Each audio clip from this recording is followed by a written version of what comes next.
This is the story of a man named Stanley. Stanley worked for a company in a big building where he was employee number 427. Employee number 427's job was simple. He sat at his desk in room 427 and he pushed buttons on a keyboard. Orders came to him through a monitor at his desk, telling him what buttons to push, how long to push them, and in what order. This is what employee 427 did every day of every month of every year. And although others might have considered it soul-rending, Stanley relished every moment that the orders came in, as though he had been made exactly for this job. And Stanley was happy. And then one day, something very peculiar happened. Something that would forever change Stanley. Something he would never quite forget. He had been at his desk for nearly an hour when he realized that not one single order had arrived on the monitor for him to follow. No one had showed up to give him instructions, call a meeting, or even say hi. Never in all his years at the company had this happened, this complete isolation. Something was very clearly wrong. Shocked, frozen solid, Stanley found himself unable to move for the longest time. But as he came to his wits and regained his senses, he got up from his desk and stepped out of his office.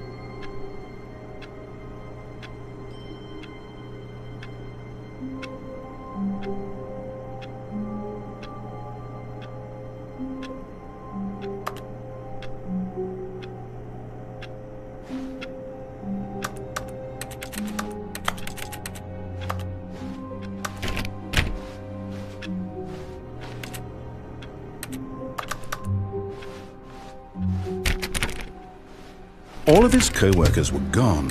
What could it mean? Stanley decided to go to the meeting room. Perhaps he had simply missed a memo.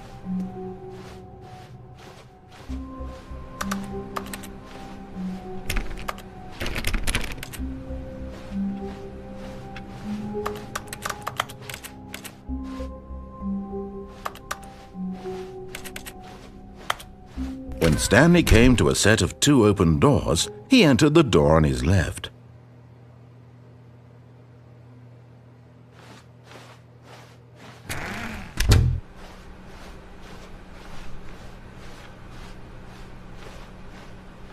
Yet there was not a single person here either.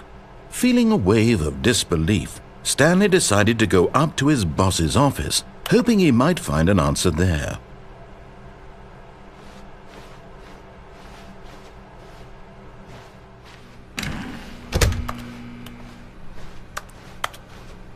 Coming to a staircase, Stanley walked upstairs to his boss's office.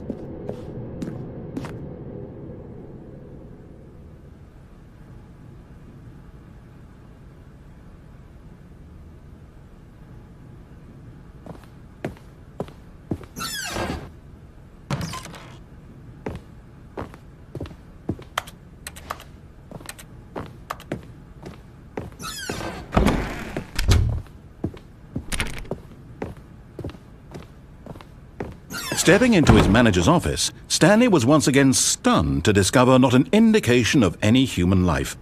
Shocked, unraveled, Stanley wondered in disbelief who orchestrated this. What dark secret was being held from him? What he could not have known was that the keypad behind the boss's desk guarded the terrible truth that his boss had been keeping from him. And so the boss had assigned it an extra secret PIN number. 2845. But of course, Stanley couldn't possibly have known this.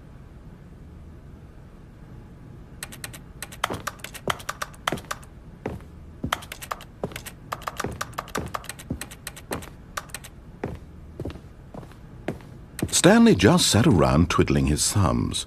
Trying to input anything on the device was useless, since he could never possibly know that the combination was 2845.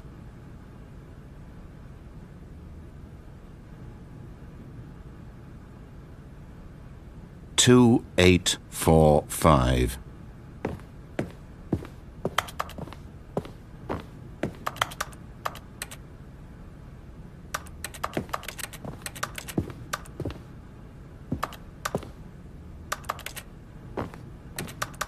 But it turns out that the panel's emergency override kicked in, and the door just opened all by itself, and Stanley got the hell along with the story.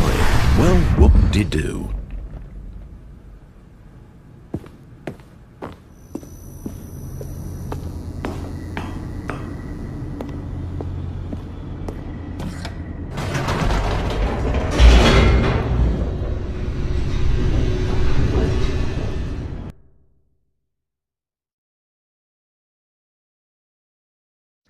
Descending deeper into the building, Stanley realized he felt a bit peculiar.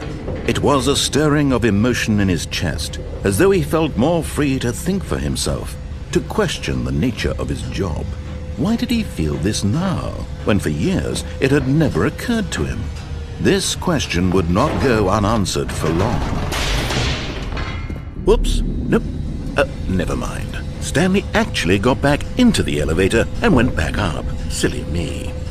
Why did Stanley do that when he knew that it would just lead back to his boss's office? Well, that's a great question. I just can't wait to find out.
Here we are, Stanley. It's your boss's office. Exactly the way it was before you got onto the elevator. It's still just exactly what it is. What a decision you've made to come up here and look at the office again. This has fleshed out the plot of the story in new and fascinating ways I could have never anticipated. It's that keen eye for storytelling that you have, an incisive rapid fire of critical plot points, one after the other, weaving a rich tapestry of uncompromising narrative. Wow! I'm bolted to the edge of my seat.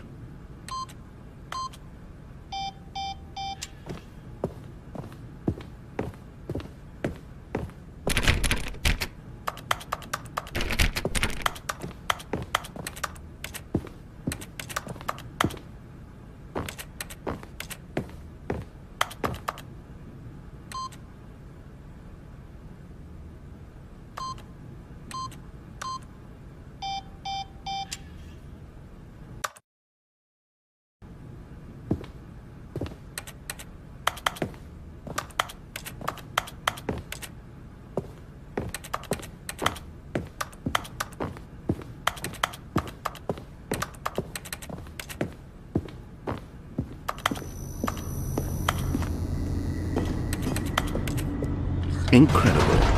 Now he's getting back into the elevator and going down again. Ladies and gentlemen, how does he keep coming up with all of this?